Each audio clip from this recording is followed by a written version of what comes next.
تو یہ جو کمیونزم اسی وجہ سے جو اپنی موت وہ آپ مر چکا ہے آپ کہ برابری اس لحاظ سے ممکن ہی نہیں ہے. جی عثمان شاہ بھائی کچھ بات کرنا چاہ رہے ہیں؟ عثمان شاہ بھائی.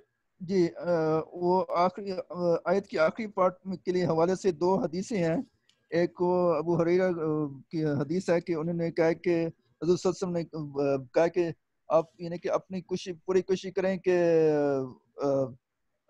عطا کرنے کی، حضور صلی اللہ علیہ وسلم کی عطا کرنے کی، اور جو میں منع کروں اس سے پوری کوشش کریں کہ اس سے نزدیک نہ جائیں.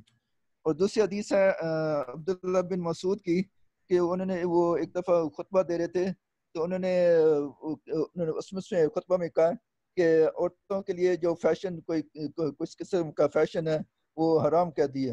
تو ایک عورت آئی، انہوں نے کہا کہ میں نے تو یہ قرآن میں کہیں نہیں دیکھا. تو عبداللہ بن مسعود نے کہا کہ آپ نے یہ آیت نہیں پڑھی وَمَا آتَاكُمُ الرَّسُولُ فَخُذُوهُ وَمَا نَهَاكُمْ عَنْهُ فَانْتَهُوا. تو انہوں نے کہا کہ حضور صلی اللہ علیہ وسلم نے انہوں نے یہ منع کیا تھا تو انہوں نے پھر اس کو تسلیم کر دیا تھا. جی جزاک اللہ. عثمان بھائی نے دونوں اس بارے میں حدیث رکھی ہیں. اگلی آیت ہے آیت نمبر 8. نیز وہ مال ان غریب مہاجرین کے لیے ہے جو اپنے گھروں اور جائیدادوں سے نکال باہر کیے گئے ہیں. یہ لوگ اللہ کا فضل اور اس کی خوشنودی چاہتے ہیں اور اللہ اور اس کے رسول کی حمایت پر کمر بستہ رہتے ہیں. یہی راست باز لوگ ہیں. کیا ہی خوش قسمت لوگ تھے جن کی تعریف اللہ رب العزت کی طرف سے کی جا رہی ہے. اور یہاں پر مہاجرین کے بارے میں فرمایا گیا ہے کہ اس مال میں سے مال فیع میں سے حصہ جو ہے وہ مہاجرین کا بھی ہے جن کی یہ کوالٹیز بیان کی گئی. اس بارے میں کوئی ساتھی بات رکھنا چاہیے؟ جی اکمل بھائی.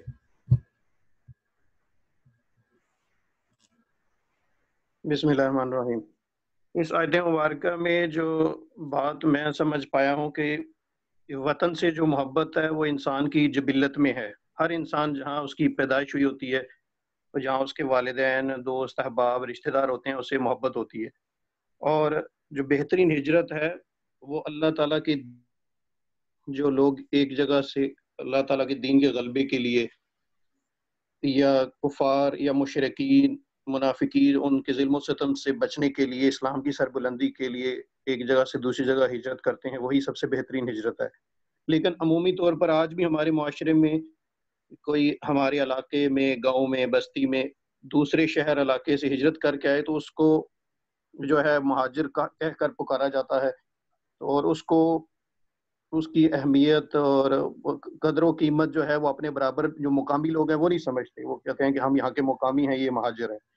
تو اسی لیے اللہ تعالیٰ کی ذات نے شاید یہ آیت مبارکہ نازل فرمائی کہ جو مال ہے یا مال غنیمت اگر ہو یا اللہ تعالیٰ کی راستے میں جہاد کرنے سے جو بھی مال حاصل ہو، اس میں مہاجرین جو ہے ان کو بھی ان کا حق دیا جائے، اور بلکہ وہ اس لحاظ سے افضل ہیں کہ انہوں نے اللہ تعالیٰ کی دین کی خاطر جو ہے وہ اپنے گھر بار چھوڑے.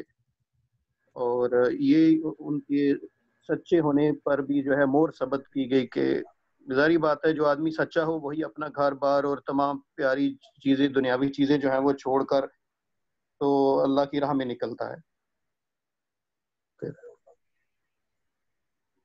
جزاک اللہ خیر.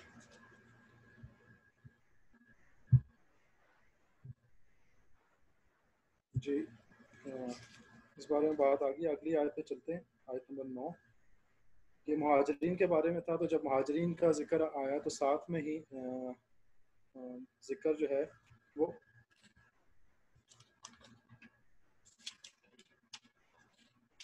انصار کے بارے میں بھی آ گیا ہے، اور وہ ان لوگوں کے لیے بھی ہے جو ان مہاجرین کی آمد سے پہلے ہی ایمان لا کر دار الہجرت میں مقیم تھے.